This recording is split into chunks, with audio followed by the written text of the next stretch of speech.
Tai yra verslo podcastas.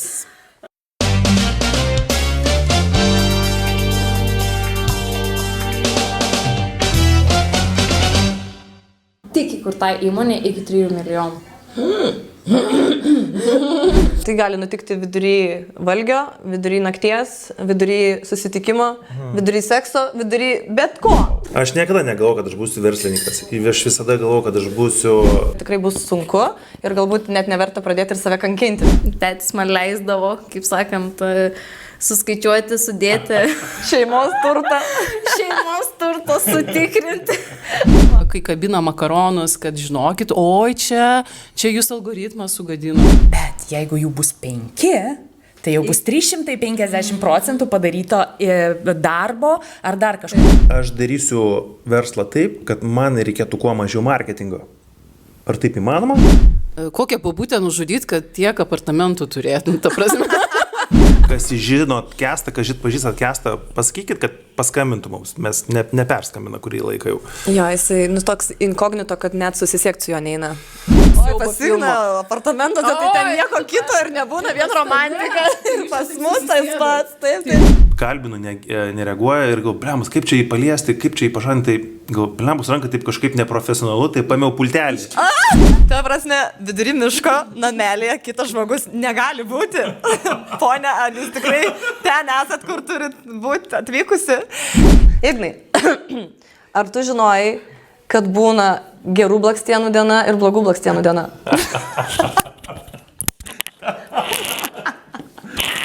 Nežinojai? Papasakok. Ir tada patarimas visiems. Nuo ko pradėti verslą? Tai sveiki atvykę į podcastą numeris 2. Pirmas gal dar yra patalpintas, bet gal kada nors ir nebebus jo. Tai mūsų podcastas bus apie verslumą, verslo vystymą ir mes šiuo metu esame Spiečiaus patalpose kaip svečiai, kaip spietiečiai. Tai ačiū Spiečiui ir inovacijų agentūrai už tai, kad leidžia mums naudotis jų patalpomis, filmuojant šį podcastą. O dabar, manau, trumpai galim prisistatyti, kad auditorija susipažintų, kas mes. Sveiki visiems, esu Ignas. Klaipėdoje esu išvystęs apartamentų nuomos verslą. Sritis pas mane susiaurinta iki prabangių apartamentų. Būtinai, kad tai būtų apartamentai, kurie turi vaizdą į jūrą, į Kuršių marias. Kad svečiai, kurie atvyksta iš kitų miestų, tikrai pasijaustų, kad jie yra atvykę į Klaipėdą ir į mūsų pajūrį.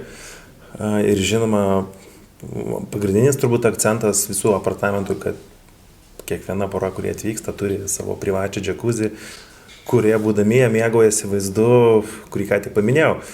Tai darau 10 metų. Esu ganėtinai suprantantis šią rinką ir esu linkęs pasidalinti įžvalgom ir patarimais. Ir žinau, kad mano kolegė, panašios veiklos kolegė, tik tais kitos truputėlį atšakos. Sveiki, esu Inga. Esu Miško rojaus įkūrėja ir tai yra privačios miško poilsiavietės giliai miškuose, mano šeimos miške, Žemaitijos viduryje. Ir toliau negaliu sakyti, nes adresas yra slepiamas. Ir taigi pas mus atvykę lankytojai taip pat lygiai turi privatumą. Šiek tiek galbūt didesnį negu apartamentuose, nes tai yra kalbama apie hektarus miško. Ir mūsų šeimos miške yra 3 atskiros poilsiavietės, kuriuose gali vienu metu apsistoti visiškai 3 skirtingos šeimos, poros ar kompanijos nedidelės iki 6 asmenų ir pailsėti gamtoje miške visiškai atokiai nuo civilizacijos. Nu va, o ką, aš esu Rima, aš esu TikTok žvaigždė. Tai va, pasiekit paramos verslui TikTok'e, Instagram'e, Facebook'e arba rima@paromosverslui.lt ir pats pavadinimas jau pasako, aš esu apie paramas verslui. Tai, kaip sakant, ilgalaikis finansavimas jūsų verslui, rašau verslo planus, teikiu paraiškas, bla bla ir visos šitos kitos biurokratinės nesąmonės, kurios niekam nepatinka. Tai jeigu jums nepatinka, galite ateiti pas mane ir būsit ramus. Kaip sakant, kaip belgai, galėsit savo sėdėti, važiuoti į Liuksai LT apartamentus, į Miško rojų, ten kimarinti, o aš sėdėsiu prie kompo ir už jumis tą klaviatūrą taipinsiu. Skamba kaip svajonė. Skamba kaip svajonė. O jeigu turite idėją, irgi galite ateiti, mes pažiūrėsime, ar jinai bus pelninga. Tai va. Tai trumpai prisistatėm iš verslo pusės, manau, galim pašnekėti apie save kaip apie asmenybę, kas mes esam tokie iš asmenybės pusės.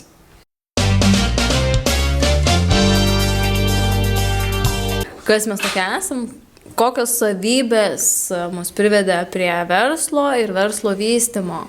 Šiek tiek pabandom atsiskleisti, kaip mes atsidūrėm čia, kur dabar esam. Inga, gal nori pradėti, ar man pradėti? Aš galiu pradėti, viskas gerai. Tu turėsi laiko pagalvoti. Gerai. Tada aš palaikysiu ir sekantį. Gerai. Pratęsiu. Aš galėčiau turbūt paminėti keletą savybių, kurias, mano manimu, dažnas verslo žmogus turi. Ir tai yra, viena iš jų yra atkaklumas, kita turbūt būtų žingeidumas.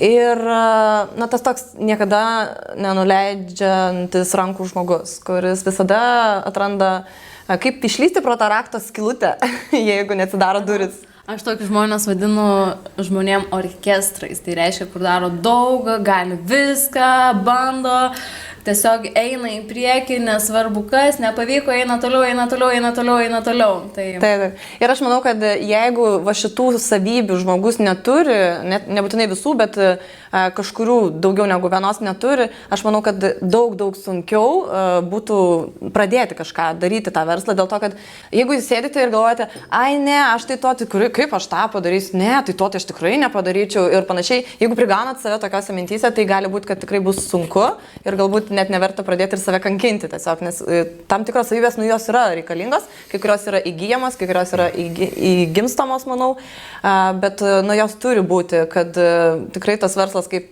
įsistumtų ir važiuotų, nes tam reikia labai daug pradinės tos energijos. Kaip aš atsidūriau versle, labai keistom aplinkybėm atsidūriau versle, ta pati pradžia buvo tokia, kad aš tikrai nežinojau, kaip ir ką aš darysiu. Buvo tiesiog gyvenimo tokia situacija, kad aš pagyvenusi 5 metus viename didmiestyje, paskui 5 metus kitame didmiestyje pradėjau lauktis dukros pirmosios. Vakar, tarp kitko, buvo 10 metų, kaip aš tapau mama.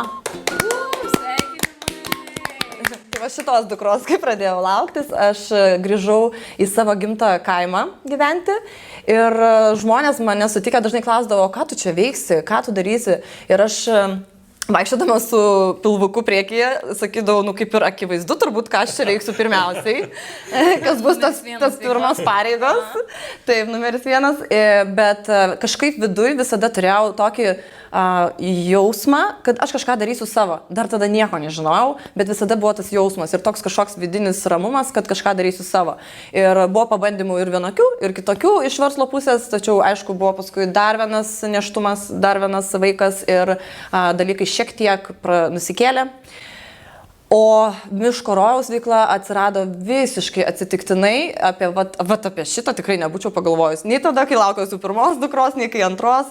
Tiesiog visiškai natūraliai tai įplaukė į gyvenimą ir kartais atrodo gali planuoti, priplanuoti, prigalvoti, o dalykai tiesiog ima ir nutinka ir tos idėjos tiesiog ištinka tave. Tai žodžiu, vaikščiai po mišką ir ten atradai rojų. Daugmaž taip, trumpa versija. Long story short. Taigi galim suprasti, rojų galima rasti visur. Pirmiausia, viduje reikia. Viduje. Ignai?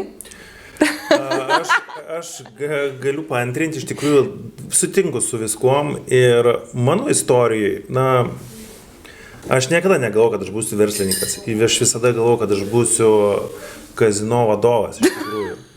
Jokas juokais, aš daug metų dirbau kazino. Baigiau Klaipėdą informatiką, bet informatikas aš ne informatikas, tai jau tada supratau ir jau tada pradėjo aplink mane rastis draugų ratas, kurie informatikai, brūkšnelis ne informatikai. Aš studijų laikais dirbau kazino, buvau krupie, tapau krupie grupės vadovas ir galvojau, blembas, man čia tai patinka, čia totaliai aš, čia smagus darbas, prabanga, daug pinigų, jaunas kolektyvas, nu tikrai buvo fun. Tada, aišku, pradėjo mėgstis pirmosios verslo užuomazgos, aš pardavinėjau laikrodžius, brandinius, prašau Armani, Gasai, atsiprašau, įrodymų kaip ir nėra, bet biškai paprekiavau jūsų produkciją, buvau neblogas pardavėjas, tai supratau, kad verslas patinka, gali būti dalis manęs ir manyje, ir su manim, ir tai tiek, kurį laiką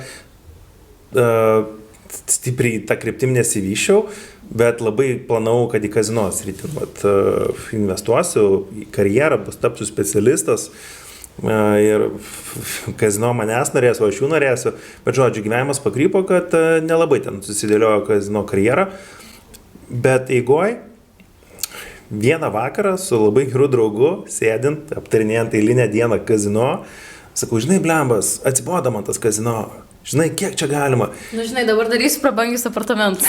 Ne, ir nebuvo taip, kad, žinai ką, metu tą prabangų kazino, darysiu prabangius apartamentus. Ne, dar iki to nebuvo taip.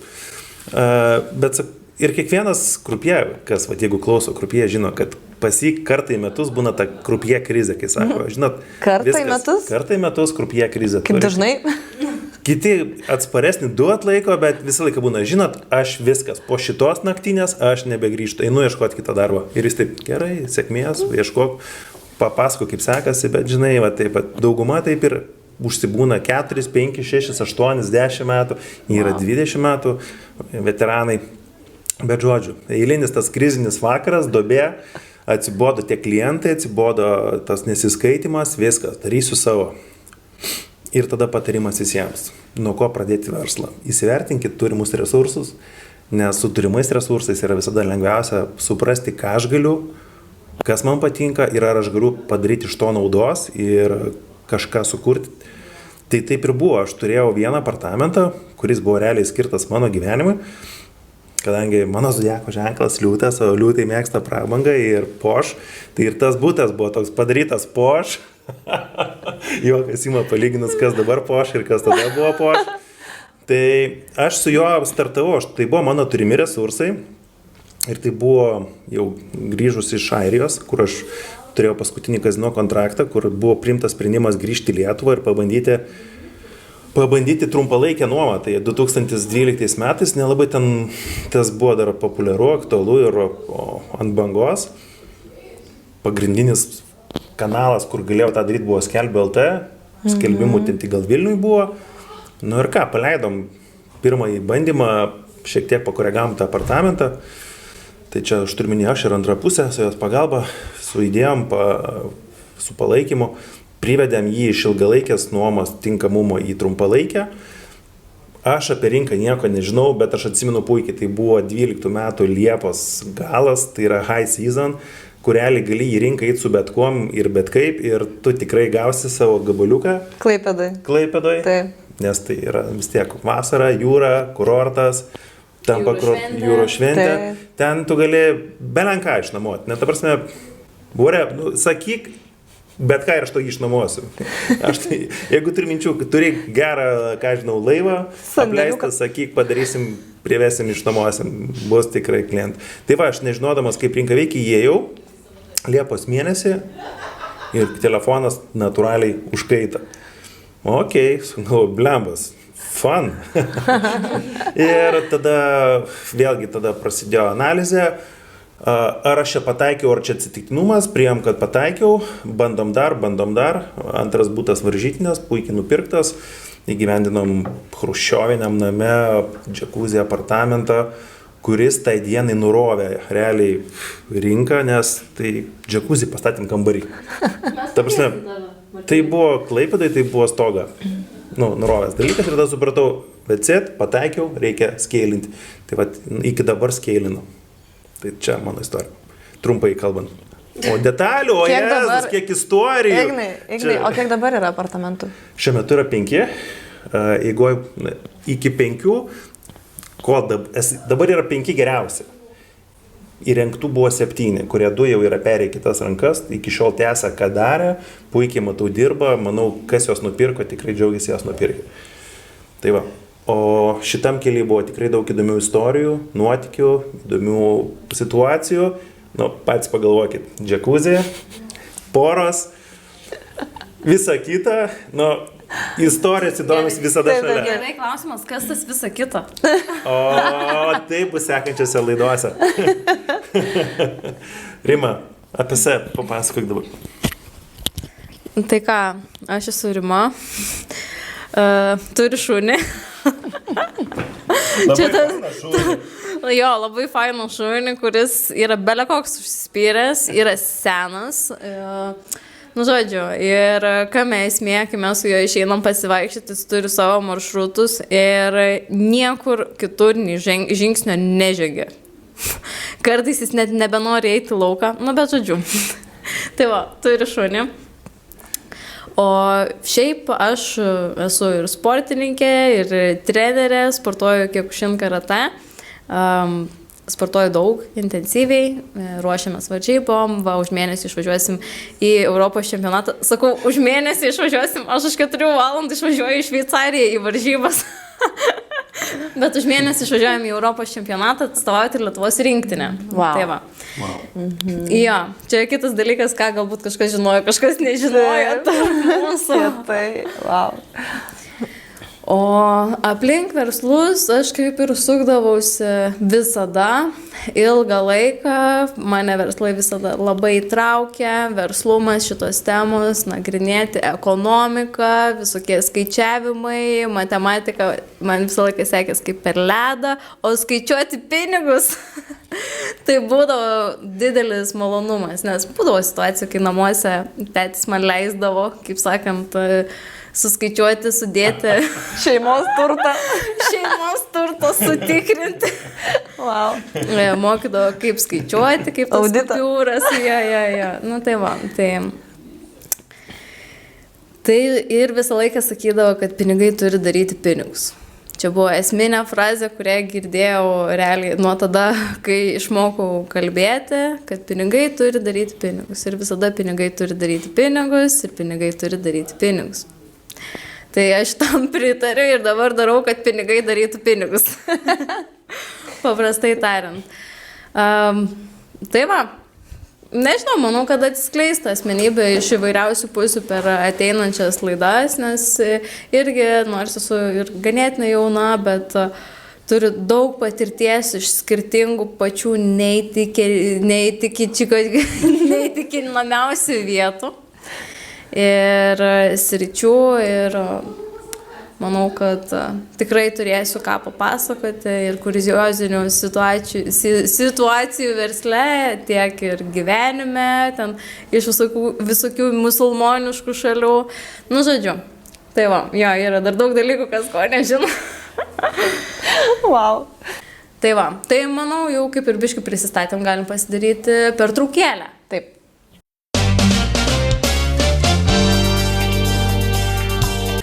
Tai toliau pakalbėsim šiek tiek apie naujienas versle, kas vyksta, kokios tendencijos, kokie iššūkiai ir manau, kad galim nuo to ir pradėti.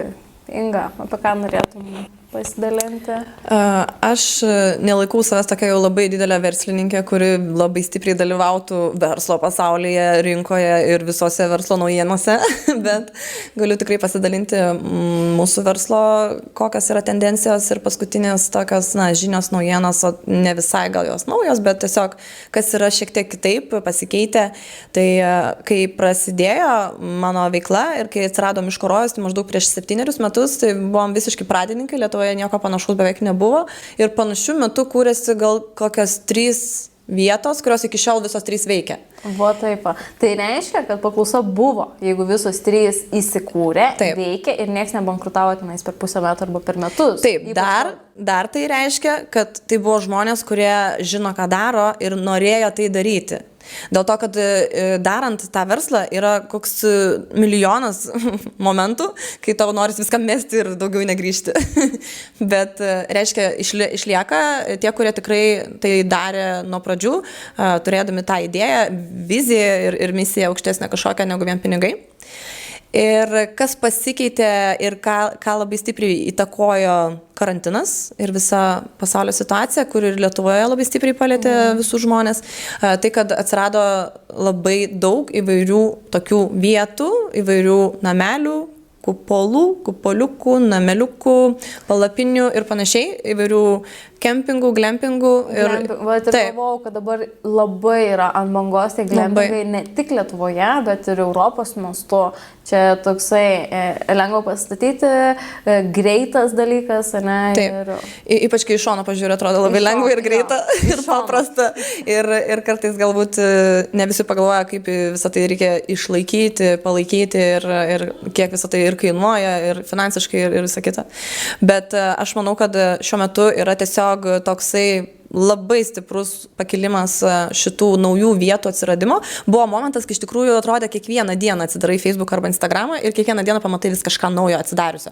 Ir atrodo, kažkas bankrutuodavo vis tiek. Tikriausiai, šito nepamatai Instagram'e arba Facebook'e, jeigu kažkas užsidaro, pamatai, kai atsidaro. Taip, mes užsidarome, taip nebūna dažniausiai. Tai va, tai šitas momentas, jisai tikrai keičia situaciją, keičia žaidimo taisyklės, keičia daugybę dalykų, prie kurių reikia prisitaikyti. Dėl to, kad atsiradusi daug didesnė pasiūla, labai stipriai įtakoja visą paklausą ir kainų lygmenį ir visą kitą.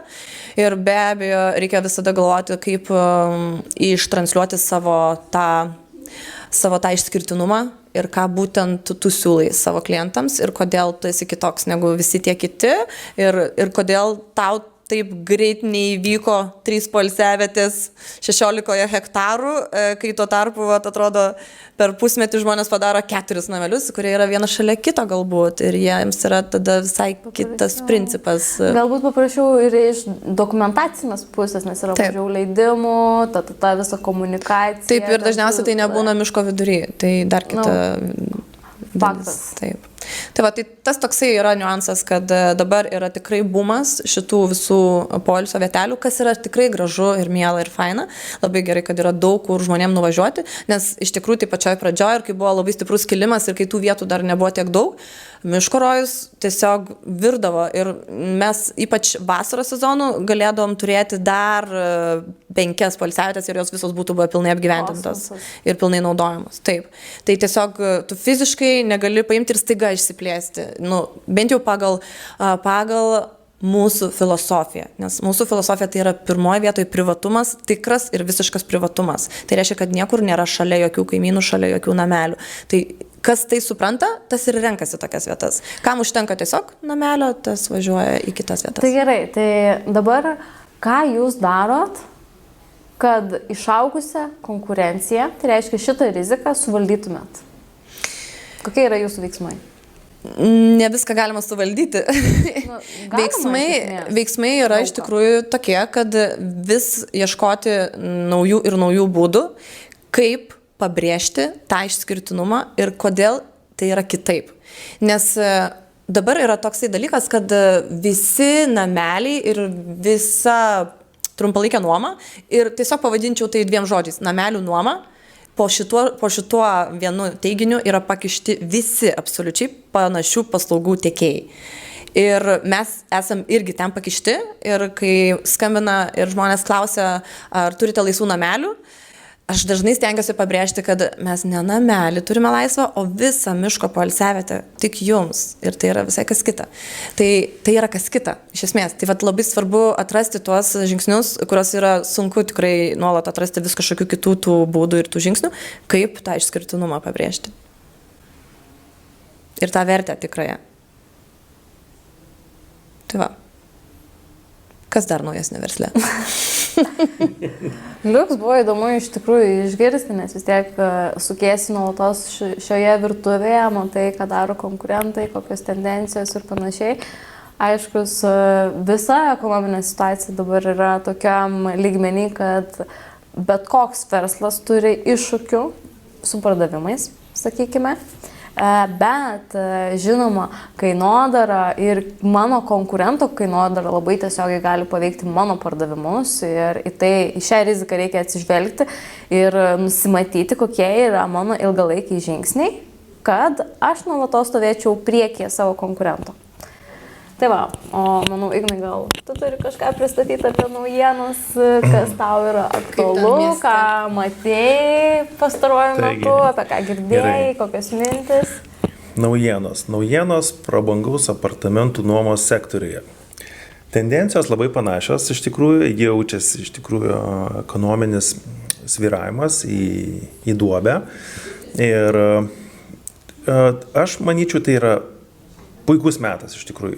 Ir jie turi būti, ir jie turi ateiti iš tikrųjų. Va taip. Jie turi ateiti, nes jie tik tada parodo, kur pas tave tavo fasone yra skylės ir kurias reikia tvarkyti. Iš esmės, mano verslas, aš galėčiau tai vardinti šeimos verslu iš tikrųjų, nes tai yra jungtinis turtas šeimoje. Ir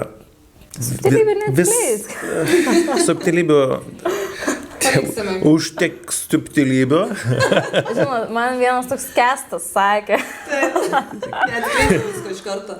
Jo, mes turim tokį patarėją Kestą. Jis yra labai stiprus ir gerai žinomas verslininkas Lietuvos rinkoje.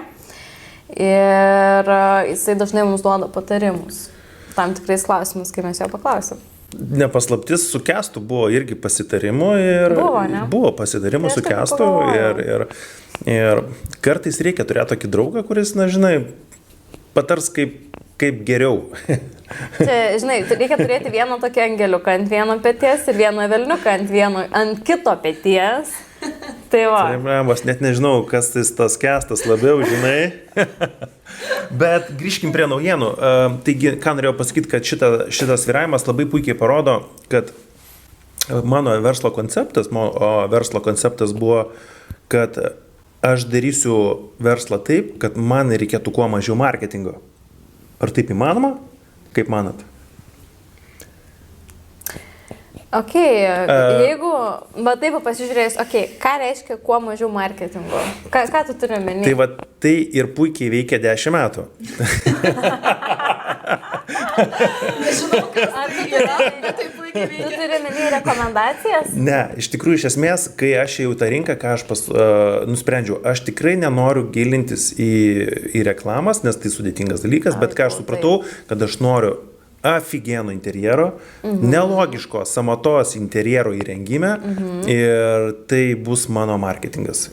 Ir tai buvo ir yra marketingas. Realiai supratau, nes iš esmės, kas matosi šiuose apartamentuose, tai prabanga ten trykšta kiekvienam kampe ir reiškia, kad žmonės nusifotkinę nori kelti į socialinę mediją, tai automatiškai jau tau yra reklama. Taip, tai galima sakyti, kad tuose kampuose ir yra tas marketingo biudžetai. Tik ką noriu pasakyti, kad šiai dienai visi susiduriam su lėtėjimu. Taip. Ir norint išlaikyti cash flow, tenka ieškoti papildomų resursų ir tikrai įdėti tą marketingą, bet klausimas yra, ar bus garantija, kad marketingas monetizuosis į pardavimus, į žinomumą taip. Tikrai taip. Duobė praeis, o kai ją praeis, visas įdirbis, kurį dabar padarysim, atsipirks, manyčiau, su kaupu. Taip, kad reikia tik išlaukti. Štai visiems kelia streso, man kelia streso.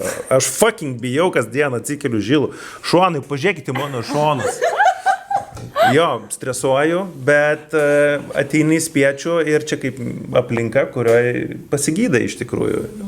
Supranti, kad yra taip, kitaip nebus, pasidarom žingsnius 1, 2, 3, 10, bus bent padaryta. Tai va, naujienos tokios, kad viskas bus gerai. Ja, dar puikios naujienos.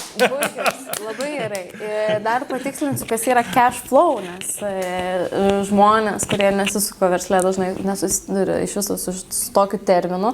Tai cash flow yra pajamų srautas. Kiekvienas verslas turi turėti nuolatinį pajamų srautą. Nesvarbu, kad paskui aš susimoku visus savo išlaidas, už kaštus ir panašiai, bet į sąskaitą visada turi būti nuolatinis pinigų tekėjimas. Dėl to jis ir vadinasi cash flow, pajamų srautas. Jo, paprasčiausiai tariant. Aš galiu pasakyti labai džiugią naujieną auditorijai, tai yra 28 000 jūsų verslo kūrimai.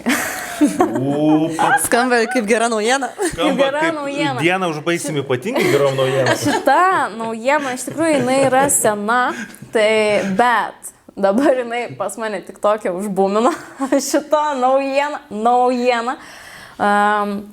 Tai va, birželio mėnesį bus kvietimas tiems, kas nori kurti savo verslą ir tenais gali pretenduoti bedarbiai, dirbantis pagal darbo sutartį, turintis individualią veiklą arba verslo liudintis ir nori iš esmės pakeisti savo veiklos kryptį ir turintis net ir įmonės. Tai, žodžiu, tai čia ir buvo mano naujiena, kurią aš norėjau pristatyti, kad atsirado šitas pakeitimas, įkėliau šito pakeitimo pristatymo video į Instagramo story, paskui galvoju, reikia mesti ir į TikToką. Ir TikTok'e biškelį taip va. Va tai va. Užbūnum. Sprogo. Jo, ir sprogo ir telefonas, ir Instagramas, ir Facebookas, ir asmeninis Facebookas, ir e-mailas. Apie TikToką aš net nešneku, mane ten suspenduoja kiekvieną mielą dieną. Dėl to, kad aš atrašinėjau tiek žinučių ir mane, žodžiu, spenduoja, kad viskas per greit atrašai, per daug atrašai. Ir TikTokas tokius dalykus reguliuoja, ar ne? Negali daug atrašyti?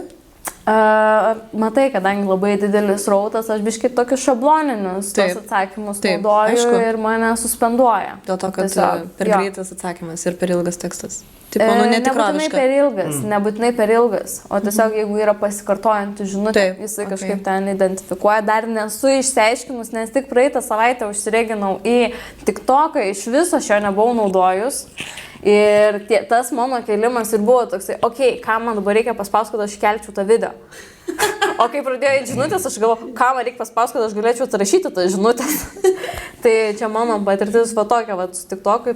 Dabar jau aišku, esu ekspertė po tiek žinučių atrašymo, bet realiai tas rautas yra begalinis. Tai va, verslai, eikite į TikToką.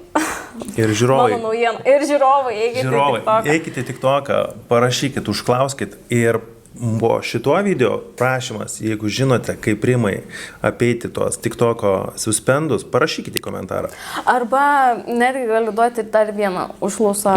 Aš ir ieškau žmogaus, kuris norėtų iš viso apsimti visus socialinius tinklus administruoti, bet ne socialinių tinklų administratorius, kad tai būtų biškai universalesnis žmogus ir galėtų, jeigu reikia, ir atrašyti žinutę, kaip sakant, užbukinti tą konsultaciją per mano prisijungimus. Nu, šiek tiek daugiau negu socialinių tinklų. Tai Rima, dabar kur šitas visas rankų miškas turėtų siūsti savo CV? Tai rima@paromosverslui.lt. Arba susisiekit per Instagramą Paromos verslui. Man patogiausia per Instagramą chatin, tiesą sakant, kai man rašo. Tikrai ne per TikToką. Tai va, jeigu ieškote kažkas tokio dinamiško ir universalaus darbo, tai tikrai galite kreiptis. Nėra, gerai, jeigu nori tik pasisveikint. Turim praeinantį svečią. Gerai. Gerai tada. Nes aš einu kompą pasimti, o su kuo jūs šnekate? Labas, Vilma. Su savim. Tarpusavim. O tu su savim nesikalbi? Dabar pagalvoji, ar ne? Ar kalbos, žinai, kartais kaip būna. Jūs čia... Bet čia netiesioginė transliacija? Ne. Tiesioginė TikToką. Nice. Ne, tiesioginė. Tai ėjau pro šalį ir pamačiau, kokie čia nuostabūs žmonės. Nu jo, nes po to bus per garsiai. Ką norėt? Tiesiog paklausti. Vilma, kas esi ir ką veiki?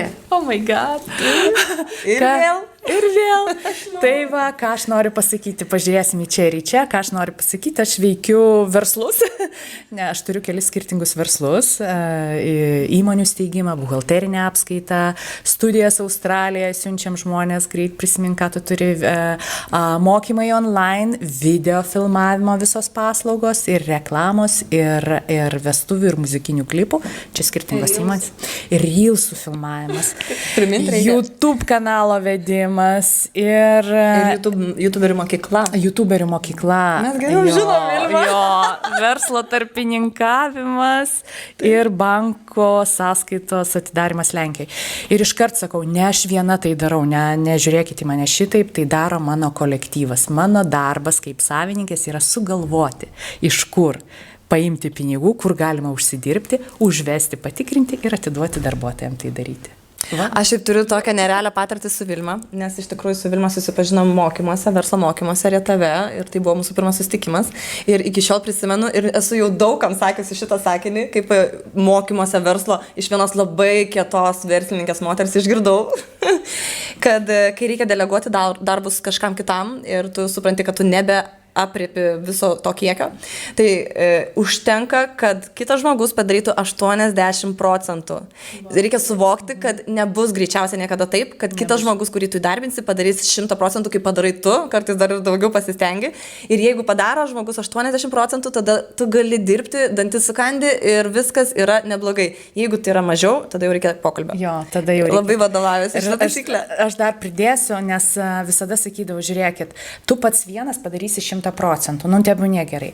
Tavo darbuotojas padarys 70-80% gerai, bet jeigu jų bus 5, tai jau bus 350% padaryto darbo ar dar kažko, ko tu niekada gyvenime pats vienas nepadarysi. Taip. Todėl aš už tai, kad turėti kolektyvą, turėti darbuotojus, bet nereikalauti iš jo 100%, o reikalauti bent 70% gerai padaryto darbo. Tai čia labai paprastas atsakymas, kad tikrai geriau už jūs niekas nepadarys, bet kad reikia deleguoti ir dalintis tais darbais, tai vis tiek pasieks anksčiau vėliau to tašką. Aha, tai va. Ačiū labai merginas, aš lėkiu, nes konsultacija kaip sikis verslo laukia. Ačiū. Buvo labai smagu. Vaida, kuo užsiemi, papasakok. O Dieve, užsiimu mokymais su užimtumo tarnybos subsidija. Skaitmeniniam profesijom, naujom, nemokamai. Tai va, tai teikit mokytis. Subsidijos skamba kaip nemokami pinigai, iškart domina. Žiauriai daug nemokamų pinigų. Yra nemokamų pinigų, hebra. Kaip nemokamus pinigus, jo. Pažiūrėkim, ką čia turim. Ką mes čia turim spėti dar? Turime kolegą, žinai, kaip manai, norėtų, kad mes jį pakalbintumėm? Ar jis mums mojuoja, ar rodo, kad eikit iš čia? O, mojuoja. Labai gerai. Tai labas, kaip sekasi? Sveiki. Gerai, darbuojamės. Ką veiki? Koks tavo vardas? Modestas esu. Ką tu Modestai dirbi? Už pardavimus atsakingas. Daug skambučių, daug šaltų ir visokių. Okay, su kuo dirbi, su kokiu produktus? Dirbu su saulės elektriniam, energetika, žaibosauga. Čia labai dabar ant bangos viskas. Viskas ant bangos ir rinka užpildyta įvairiausių konkurentų, tai stengiamės kovoti. Modestai, jeigu paklausiu, kaip gerai parduoti šaltai arba žiauriai karštai, pasakytum? Svarbu parduoti. Norėčiau paerzinti vieną žmogų. Klausau. Rima, Taip. žinai, kad tau toj skrydis Taip. ir dar arbata laukia ir dar vieną temą reikia pakalbėti. Kaip tu manai spėsi? Aš jau viskas, aš prieš tą skrydį deduos tašys ir va taip išvarau iš čia. Nes viskas, man reikia varyti. Reikia varyti? Aš rimtai. Tai ką, kviečiam tada naują svečią prie stalo ir tęsiam arbatėlės. Ir naujas svečias yra Vaida. Vaida, kviečiam arbatėlės. Mes grįžome ir turime dar vieną svečią. Švečią. Turi svečią. Sveiki. Sveiki. Norėtumėm susipažinti tada. Jėzu, ant kiek artimiau? Artimiau negu spiečiui, kažin ar gali būti. Ne, nebūna čia. Sunku būtų. Taip. Iš tikrųjų norėčiau vėlgi įsiterpti ir padėkoti spiečiui už sutiktas patalpas, kad galėtumėm atlikti šitą video. Už arbatą.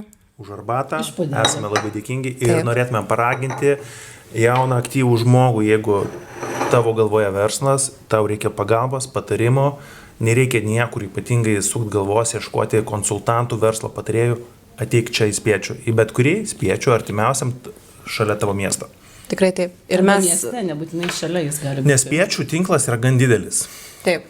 Mes tik tais labai tikimės, kad ir kitose miestuose spiečiai yra taip smagu kaip Klaipėdos. Tai va, prie pažinties. Tai dabar ką sakyti? Gali pradėti nuo vardo, nuo kokios nors istorijos intriguojančios. Aš girdėjau, kad esate iš kur? Įmonės iProfą. Taip, ir niekaip nenusprendžiam ar iProfą ar iProfą. Tai kaip iš tikrųjų? Tai vėl nežino, kaip ten iš tikrųjų tai turėjo būti iProf, bet Lietuvos Respublikos įstatymai neleidžia nelietuviškų pavadinimų pavadinti. Tai tada ieškojau žodžio, kas čia galėtų būti, tai iProfą ispaniškai reiškia aš mokytojas. Kaip Tai va, tai fainai. mes, tai va, tai sutapo, tai o kadangi ispanų kalba man temperamentas labai toks pats smagiausias ir atimiausias, tai galvoju, tegu būna, okay. Tai mes darom mokymus, su užimtumo tarnyba susidė nemokamai, pas mus galima matyti mokytis ir tuoj bus galės ateiti visi ir dirbantis ir dabar tik nedirbantis. Tai va.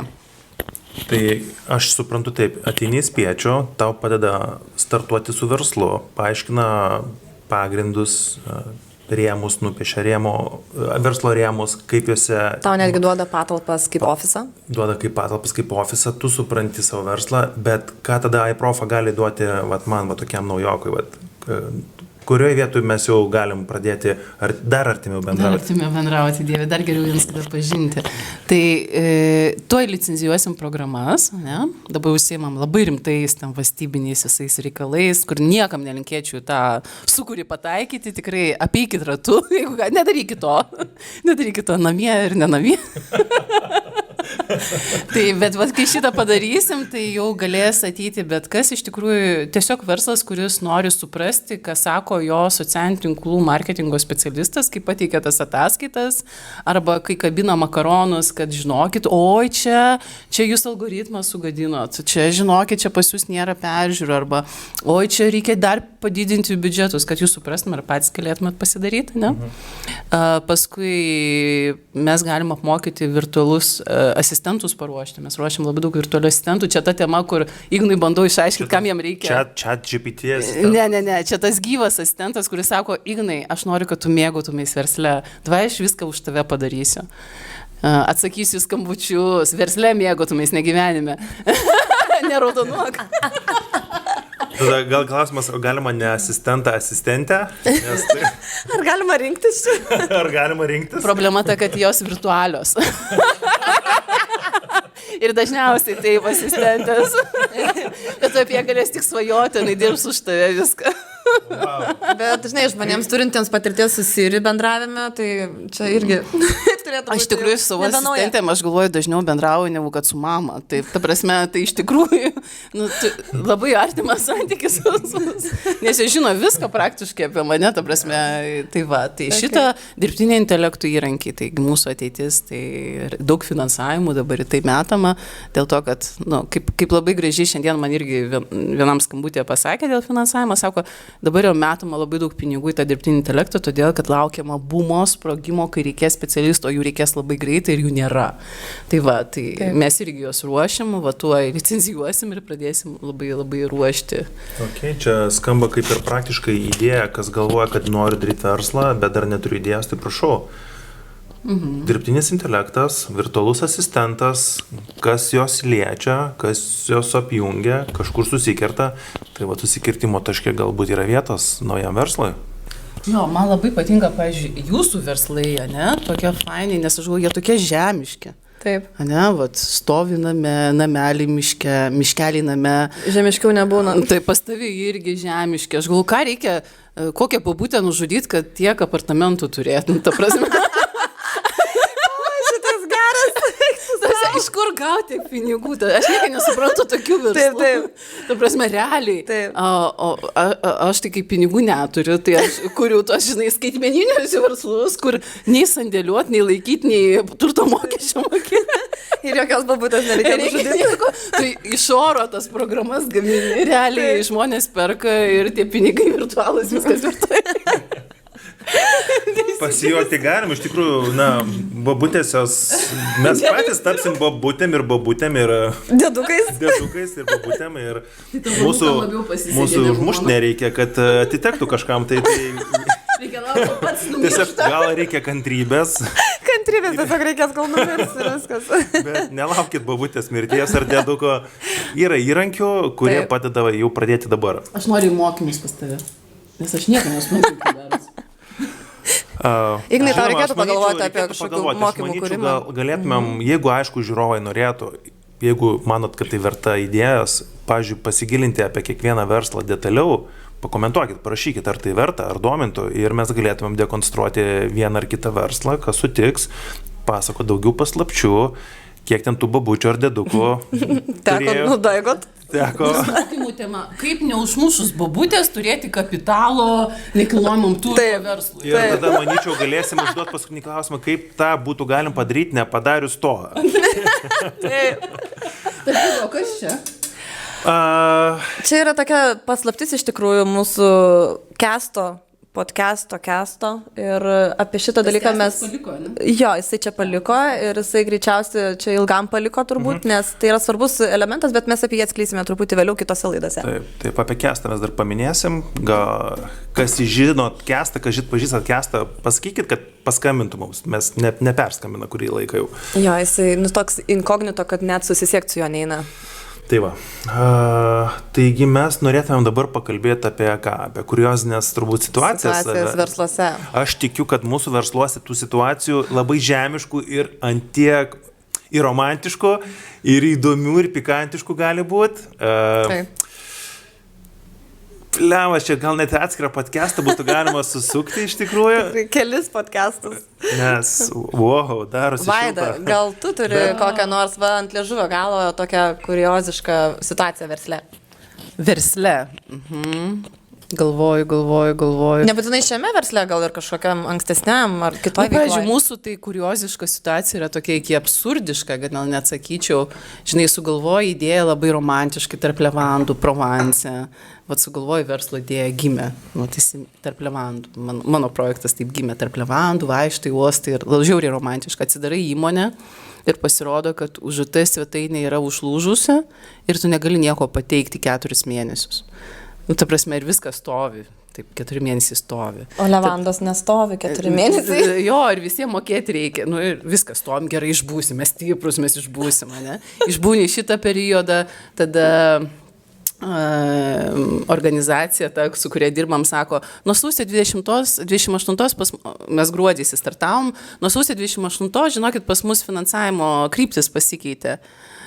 2 mėnesiai darai mokymus. Sako, mes nebesiunčiam žmonių į šitą mokymą. Tai va čia tokia, žinai, ekstremalūs iššūkiai versle, tai galvojat, kad verslas yra kažkoks toksai flow, ten, kur tos moteriškos meditacijos, sėdėkit čia, atsipalaiduokit čia, medituokit ir čia pinigai. Ne, versle taip nebūna, tikriausiai, ne? Tai va, tai dabar, bet mes stiprus, mes augam, mes licencijuojam, darom tos neįmanomus dalykus, kur vieną varnelę reikia, kad uždėtų, ta prasme, prie visų programų atsiras viena varnelė, bet jai reikia nueiti kosminį kelią ir niekas nežiūrės tą varnelę toliau. Ta prasme, žiūri romantika, ne? Čia ekstremo tokiem mėgėjam. Ir galvoju, didžiausia man romantika yra, kai koks darbuotojas paskambina, sako, nuo rytojaus aš nebedirbu. Ant jo labai daug pareigų, pavyzdžiui. Taip. Čia yra tokia romantika, ta prasme. Aš nežinau, blemba, versle būna romantikos be šito ekstremo ir siaubo filmo. Apartamentuose, tai ten nieko kito ir nebūna, vien romantika. Ir pas mus tais pats, taip. Gal vis dėlto man reikia normalaus verslo tokio žemiško. Kur būtų tikros žemiškos romantikos? Tam skaitmeniniam, tai ten ne romantika. Ten prie košmarų srities. Žinai, aš tokia pagalvoju, žinai, skaitmeniniam versle vis tiek galbūt gali būti. Gal ne. Skaitmeninė romantika. Romantika arba skaitmeninė romantika. Su kuo? Su skaičiais. Romanas su skaičiais. Arba su buhalteriu. Virtualiu. Realiai, aš savo darbuotojų, pavyzdžiui, net nematau. Aš nematau savo darbuotojų. Aš juos matau per Zoomą penktadieniais 12 valandą. Visi pas mus yra nuotoliniai žmonės, mes nematom vienas kito. Tas šiuolaikinės verslas, kur tu esi, aišku, faina, mamos gali vaikus auginti, žinai, ten visaip, bet galvoju, geras. Ir nematau, bet man vis tiek jie labai artimi, pavyzdžiui, ne? Man toks jausmas, aš tave galiu čiupinėti, tave galiu, bet su jais toks pat ryšys yra. Ta visa teorija, kad mums reikia būtent gyvo, aš jau nebepritarčiau. Aš 13 metų dirbu online ir aš turiu labai daug gerų santykių negyvų. Vyro nenorėčiau negyvo. Negyvo vyro. Kodėlgi ne? Jisai mažai turi reikalavimų, mažai pretenzijų, viskas tinka. Su visko sutinka. Tik svarbu suteikti jam tinkamas sąlygas, kad atrodytų ilgai gerai. Gerai. Ignai, tu dabar pasakok iš savo verslo, taip, tokių kuriozinių, romantiškų situacijų, arba nebūtinai romantiškų. Nakties tenais. Seifų. Ta prasme, aš... Excelėje sąrašas yra suvestas keiščiausių dalykų, ne? Radinių sąrašas. Šitie koinės buvo rastos 75. O visa kita... Istorija. Blembas buvo, ta prasme, tų istorijų ten, nu, tikrai yra ir aš manyčiau, iš skirtingų sričių. Blembas, dabar galvoju, kokią papasakoti, nes, ta prasme, gali būti žiauriai pikantiškų. Apie stringus nenorit išgirsti istorijas, ne? Nes galiu papasakoti apie stringus, apie klientą, kuris galvo, kad yra miręs. Kai tiek prakalbam apie virtualius asistentus ir negyvus vyrus. Jo, buvo istorija. Ta prasme, tai, kai vyko ta istorija, tai man nieko kurioziško tą akimirką nebuvo iš tikrųjų. Nebuvo romantiško. Nebuvo. Nei romantikos, nei Ir juokinga kuriozo. nebuvo. Atrodė, kad yra blembas. O ką dabar? Nes, na, kiekvienas verslas turbūt turi tokį apsibrėžęs kritinių situacijų valdymo sistemą, žinai. Tai vad, kas būtų, jeigu, tarkim, kažkas jau super kritiško. Nu, tarkim, jo. Ir tada visą laiką, manau, aš tokį planą visą laiką turėjau, bet kiti pradėjo vykti, aš jį pamiršau. Supratau, kad nėra to plano. Kaip žinot, kad kaip gaivinti žmogų, kai reikia gaivinti. Jo, taip. Ta prasme, tai buvo tas atvejis, dar kai verslas buvo mažiau automatizuotas ir svečių atvykimas būdavo su pasitikimu ir išvykimas irgi su pasitikimu, nes buvo dar ta depozitų sistema, kai klientas turėdavo atsimti savo užstatą, kad na, jis ten saugojo, prižiūrėjo ir tinkamai elgėsi su turtu. Tai vienas klientas jau išvykimo laikas ir jisai nereaguoja į mano telefoną, žinutę. Ta prasme, aš jau matau, jisai jau vėluoja išvykti automatiškai. Labą žinutę, kaip laikotės, kaip palsėjot, ar jau galiu atvykti. Tyla, nu gerai, galvoju, na, būna pramiegi, žinai. Tada skambutis. Nieko, galvoju, nu perskambins, neperskambina, galvoju, okei, nu ką, reikia prasukti lengvai ratuką, pažiūrėti kokią situaciją. Privažiuoja prie apartamento, čia tas apartamentas, kurio nebeturiu, jis ten buvo pirmam aukšte, praveri langai visi. Ir taip, okei, nu, gal vedinasi, gal kažką gamino, okei. Kepa. Kotletus. Privažiuoju, kaip ir gal yra okei čia viskas, girdžiu, telikas groja, bet jokių balsų, nieko. Okei, tada einam prie durų, skambinam, na, niekas netidaro durų, blembas, galvoja. Eina savo kiek įtampos. Taip, prasme, ir taip supranti, ir taip, kaip vis tu negalvoji apie geriausią, visą laiką galvoji apie blogiausią. Nu, aš jau taip. Tai aišku. Ar mirties, dar ką įsivaizdavai va tuo metu? Nu, blembas, ką žinau, Kraujas ant sienų. ten ką žinau, koks sukapotas ten O, Dieve. kotletas. Filmų per daug žiūri. Žinau, nu, ką žinau, baisiausia tai man atrodo, galbūt, nežinau, rasti kokį numirusį žmogų, kai ant džiaguzi, žinai, nes galvotum, kodėl tai nutiko, žinai. Nes, aišku, ten visi... Nuskendusi turiu omeny. Nuskendusi, arba ten, nežinau, kokie... Nežinau, filmus anksčiau žiūrėdavau, tai vaikystė labai įstrigo, kai žmogus miršta, kai jam feną įmeta į vonį. O, Dieve. Privažiuoja skanuotis. Tai dėl to pas mane prie džiakuzį rozečių nėra, kad netyčia... Ir fenų laidai yra trumpi. Ir fenų laidai trumpi. Tai čia to neįvyktų.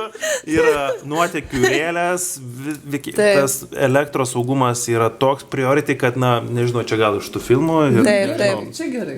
Saugumas pirmiausia. Ir galvoju, blembas, nu, o gal nesuveik, žinai, tipo toks, žinai, bet nu nėra, kad nesuveiktų. Nu, pasakos atsitikti. Greičiau, sakyk toliau. Supranti, beldžiu duris, girdžiu, kad telikas eina ir nieks nedaro, nereaguoja, net galvoju, nu ką, turiu raktus, reikia turbūt eiti vidų, žinai, įeinu ir tokia aura, ir jaučiu, kad iš energijos, kad dar žmonės viduje yra, jie dar ten yra, bet jie nereaguoja, aš ten, labą dieną, ar galiu užeiti, labą dieną. Ten turėjo būti ne vienas žmogus? Ten, nu, minimum vienas, maksimum du pagal nuomos sąlygas. Okay. Aš artėjau į kambarį, tokios ten užuolus kaip ir užtrauktos, tokia lengva prietema, telikas gan garsiai eina ir taip toks confusas. Kaip galima tokiu metu garsiai leidžiant telikui, dar tarkim, tipo gulėti, ir aš einu į kambarį, matau lovą užklotą ir matau, kad pagal užklojimo siluetą ten yra žmogus. O, Dieve. Darosi, blembas, aš jį kalbinu, jis nereaguoja, aš esu jaunystėje daug kartų išgeręs ir gal per daug. Buvo, bet, nu, visada girdėdavau viską, realiai. Taip. Turbūt. Bet jis negirdėjo. Ir aš sako, kad girdėjau. Ir teko, galvoju, ką daryti dabar, nes, nu, nežinau, gal pasimetęs, visi planai dingė, aš tada nusprendžiau, kad reikia atkloti ir pažiūrėti kokią situaciją ir pažiūrėti, ar žmogus, tarkim, ar jis kvėpuoja, ar jis juda, atkloti, tai, okei, spalva dar yra žmogaus, dar ne baltas, tai jau ramiau. Kalbinu, nereaguoja ir galvoju, blemas, kaip čia jį paliesti, kaip čia jį pašalinti, tai galvoju, blemas ranka taip kažkaip neprofesionalu, tai paėmiau pultelį. Televizoriaus pultelį. Keptuvės ten nebuvo tam apartamente, bet buvo pultelis ir aš taip su tuo pulteliu taip baksnuoju. Su ranka negalima. Ir tada Pagaliuku. matau, kad nereaguoja, bet tada supratau, žmogus jisai okei gyvas, bet turbūt dar jam reikia poilsio. Tada, aišku, buvo mintis, o kur jo antrą pusę, šiek tiek daugiau paklau ir radau antrą pusę. Tai viskas tvarkoja, užklojau, galvoju, okei, aš jiems pratęsiu apartamentų nakvynę. Dar vienai parai ir Jie tiesiog miegojo. jie tiesiog buvo labai įmygę, žiauriai. Labai įmygę. Okay, wow. Jeigu norite tikro poilsio, Ir tikrai gerai įmigti. atsijungti nuo viso pasaulio Ir numigti. ir gerai numigti, eikit pas Signą ten. Žiauriai, mes šiandien kaip kalbėjom apie miegą. Jie nepabudo, aš išėjau ir parašiau žinutę, kai atsibūsite, parašykite žinutę. Tai 8 vakare paskambino. Tai jie tiesiog sužinojo, kad jie prasitėsi. Sužinojo tada, o jie turėjo išvykti iki... Ir jie pasinaudojo prasitėsimų ir liko. Tai O iki kada šiaip turėjo išvykti? jie turėjo išvykti, man atrodo, 1 dienos, bet atsibudo 8 vakare. 8. Šiek tiek Tai pavėlavę. pramiegoju išvykimą. Truputėlį. Tik su tavim kalbėjom, kad reikia miegojimo stovyklos Balyje. Tai ne Balyje reikia pas tave. Klaipėdoje va apartamentuose. Tai va, tai situacija išsisprendė, kaip sakant, be mirčių, be kažko, viskas tvarkoja, bet streso įvarė tikrai daug. Ir šiai dienai aš jau gal ne taip stipriai reaguočiau. Vaikas numirė. Toks, Jeigu ir numirtų, jau būtų patirtis jau praeita beveik. tai būtų nauja situacija, būtų naujas iššūkis ir atsirastų iš po to geroji praktika, vienareikšmiškai. Taip. Bet neduok dievė, nemirkite niekas. Niekam nelinkim Anksčiau tokių laiko patirčių. ir ne apartamentuose. Ir laiku nemirkit, ir anksčiau laiku. Ir nepramiegokit išvykimą, mėlyjei, būkit geri, nekelkit taip streso Kodėl? Čia gerai, dar verslininkams. vieną parą pardavė. Bet kiek pražilusių šonų. Inga, mes esam tam pačiam versle, aš tikiu tokių istorijų pas tave panašių ir dar gal net įdomesnių tikrai yra nutikę. Gal kokia linksmesnė, ne tokia, gal stresą varančią. Aš gal neturėjau tokios situacijos, kad važiuočiau su mintim, kad yra miręs žmogus. Tikiuosi, niekada ir neturėsiu.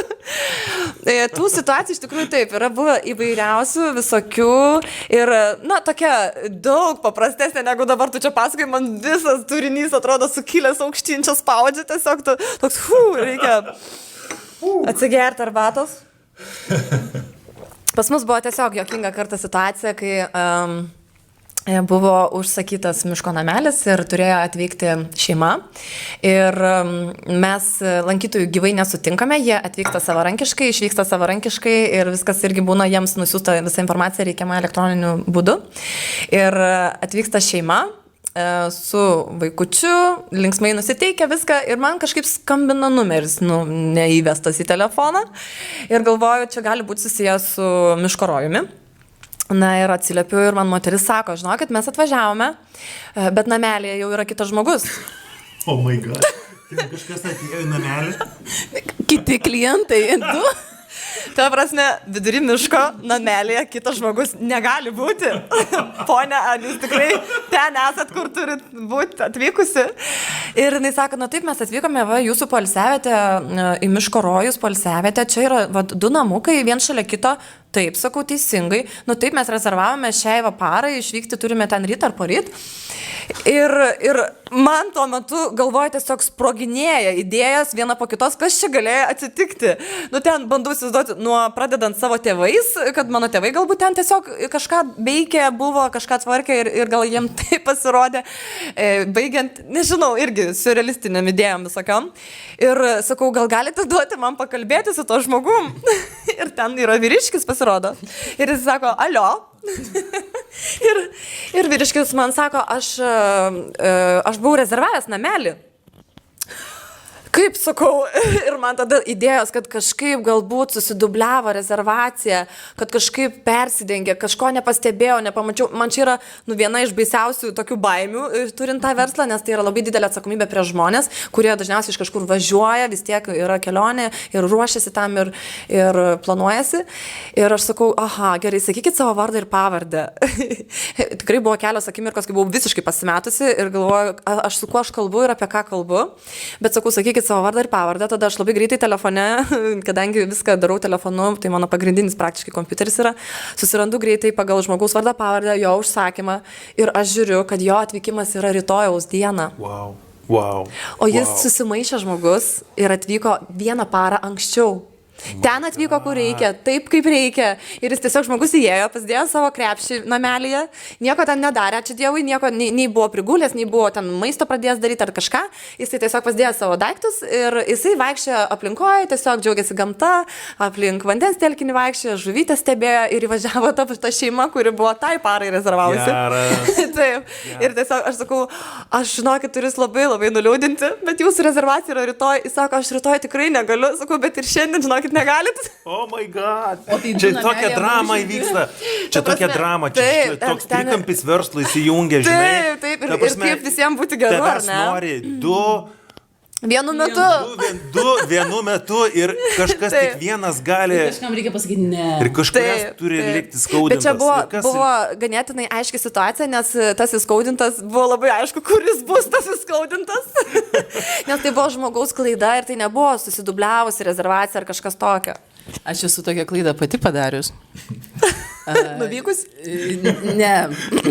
3 žmonės į vieną konsultacinį laiką susirašius. Wow. Jo, nes viena iš mano veiklų tai yra verslo ir pardavimų mentorė. Okay. Ir vat, kai telefonu vedžiau viską, man nepasiteisino, aš visur tampau tokią didžiulę knygą, nes aš tada žinau, kad tiksliai atsiverčiau, užsirašiau ir nesumaišysiu. O ten, žinai, pasižiūri messengerį, užsirašiau, vėliau užrašyti, vienu žodžiu.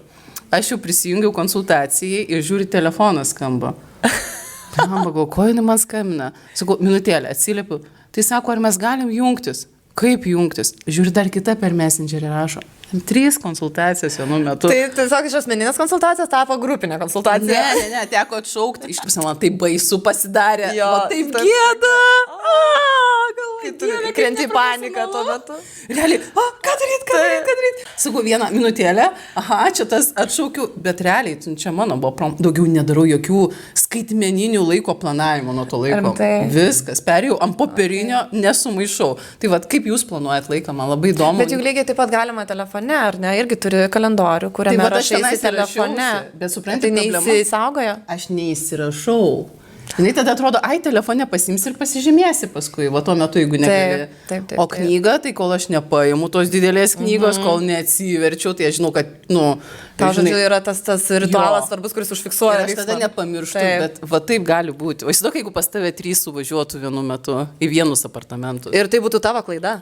Yra panašiai buvę, iš tikrųjų, ta Ingos istorija iš Miško rojaus antiek pažįstama situacija ir aš žinau, kaip tam trikampį atsidurti nefaina iš tikrųjų. O Jėzus. Bet žinai, iš tikrųjų, kai pasakai, kas tas tipo vyras, žinai, kokios man buvo mintis, buvo kelios. Galvojau, arba koks medkirtys, žinai, kirto mišką, žinai, ir nusprendė, kad reikia pailsėti. Žinai, kaip per tą pasaką, žinai, atėjo mergaitė į namelį, kur meškos gyvena. Ir grįžta meškos ir sako, kažkas mano lovoj gulėjo, kažkas ir mano lovoj gulėjo, kažkas mano lovoj dar miega. Tai gal koks medkirtys, arba būtų dar įdomiau koks medžiotojas, kokia stirna partempė, žinai, ir pavargo, tempė per mišką, pavargo ir tipo reikia, ir pamatė, wow, namelis, vidury miško, kubilas, wow, rojus, viskas lieko ir, žinai, tipo... Žinai, Kaip gerai, kad nuosavybės teisė dabar yra nugriežta, nuosavybės teisė anksčiau, ką pamatyta, užkariavai, ne, dabar nebegali taip. Wow. Nupasakok apie savo klaidą. Aš nežinau, čia būtų gal ir pripasakoti dar kelias valandas istorijų, bet galim pasilikti ateičiai, iš tikrųjų, tų nuotykių yra Tų klaidų, tų failų, iš tikrųjų, Taip. failai galėtų būti Failai. kažkurio iš mūsų podcast'o tema, versle failai, nes jų tikrai būna ir kai tu atsiduri tame failė, tu nori prasmegti skradžią žemę, bet po to, kai praeina kiek laiko, tu supranti, kad tik tas, kuris nieko nedirba, niekada nesuklysta ir iš to tik pasimokyti gali. Parašykite į komentarą, ar jums teko kada nors atsidurti situacijai, kai užsibukinot, atvykstat ir ten medkirtys. Arba meškos. Arba miega kitas žmogus lovai. Arba tiesiog kiti klientai atvažiavo ir gavosi dublis. Kaip pavyko išspręsti tą situaciją? Tikrai, įdomu, kaip sprendžia ir kitos vietovės, ir kaip žmonės reaguoja. Taip. Kaip operatorius pasielgė, to nuomos operatorius? Ar jis padėjo išspręsti, ar jis įjungė kvailį ir pasakė, well, shit happens. Ir dar angliškai, va. Tipo, ir kaip, dažniausias tas atsakymas, ir kaip yra, vietos nėra. Na, labai geras žodžių žaismas. Arba aš nieko nežinau. Taip, spręskitės patys ar kažką panašus. Tai ką, tos kuriozinės situacijas. Taip.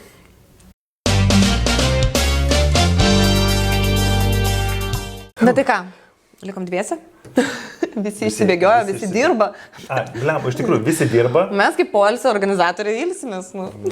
Mes kaip ir atrodo, gali susidaryti vaizdas, kad esame biški bedarbiai. Biški bedarbiai, nu, tiesiog. Iš tikrųjų yra to darbo pas mumis. Nėra, kad nėra to darbo. Yra to darbo, aš sakyčiau, kartais 24 valandas per parą, žinai, tu niekada negali žinoti, kada tu sulauksi skambučio.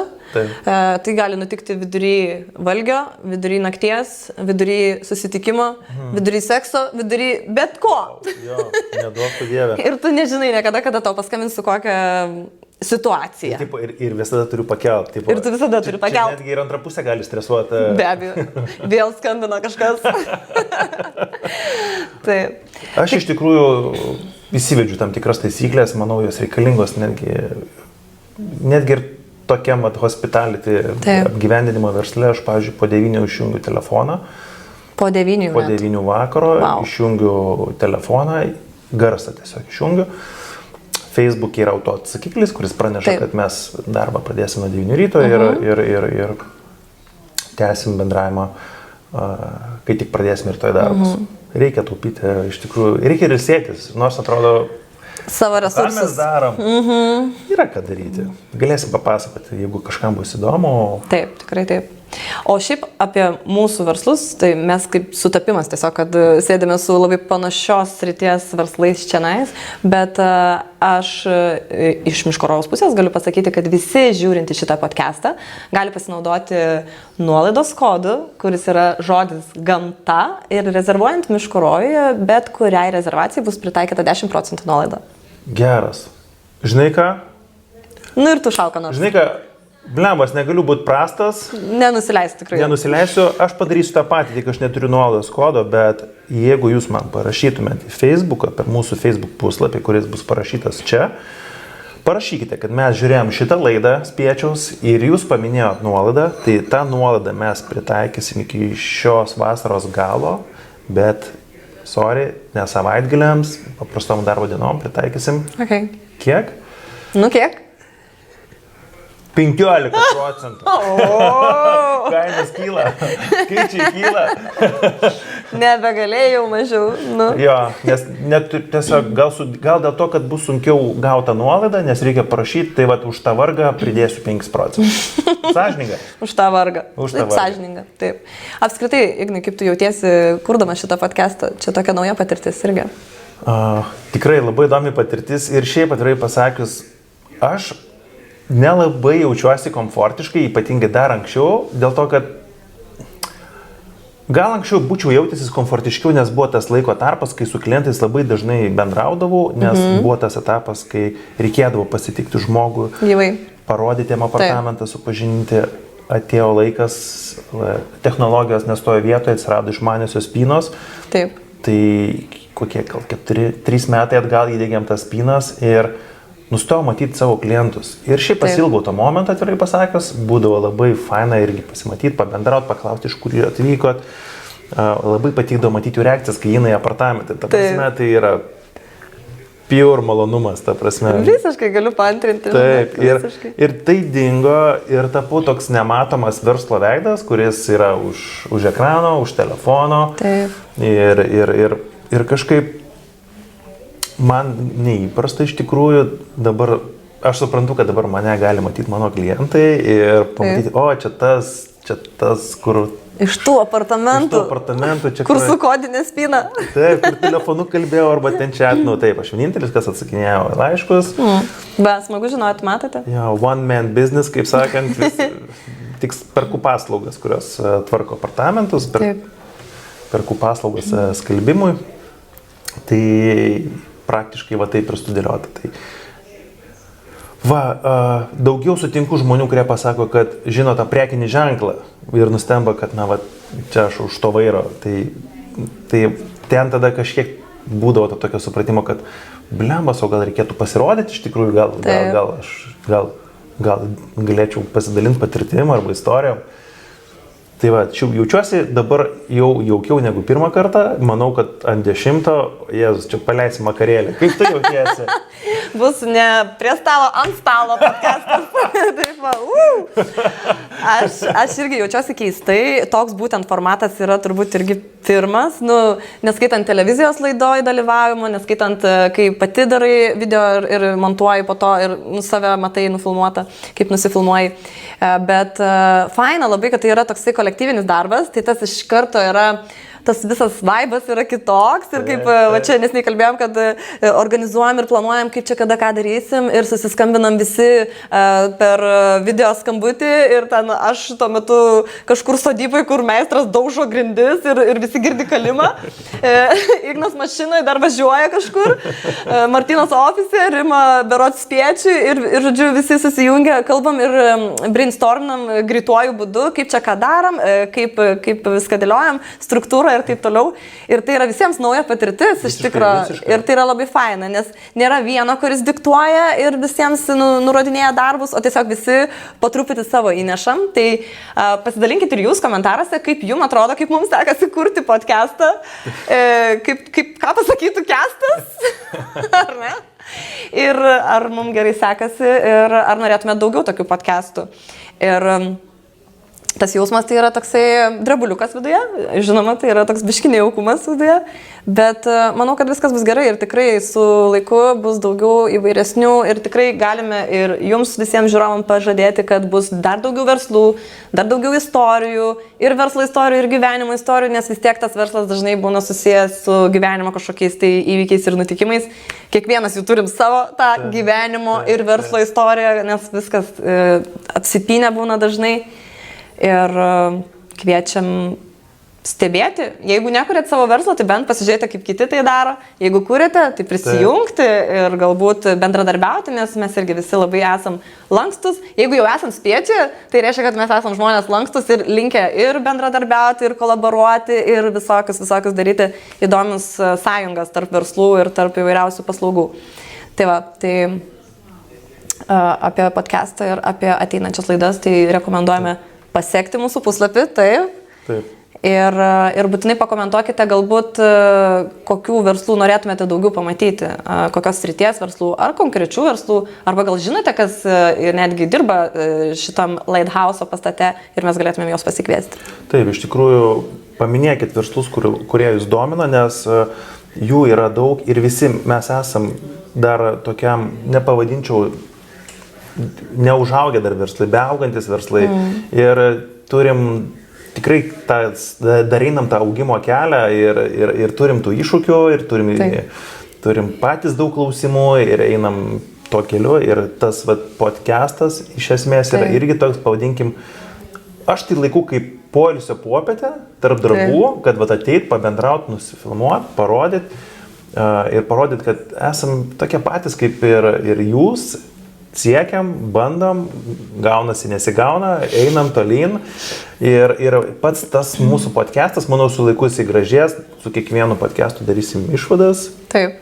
Pasitarsim būtinai su Kestu, bet reikia pirmą susiskambinti normaliai. Jis neatskambina. Kad atskambintų, arba galų galia Kestai nesikeikiant. Tai va, ir Ką galim dar pridurti? Nežinau, kokio off-topiką.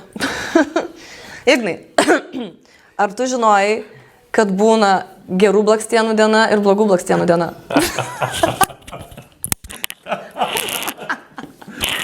Nežinojai? Papasakok. Tai šiandien man buvo tokia besiatsikalbinėjančių blakstienų diena. Ok, susipykot? Buvo. Čia galima kaip alegoriją panaudoti irgi, kai būna gera verslo diena ir prasta verslo diena. Taip pat, kai būna dienų, kai atrodo, wow. Ir būna dienų, kai atrodo, eik tu savo, kaip čia viskas taip žemyn. Jo, ir... Kaip diena, taip naujiena. Čia bus off-topic.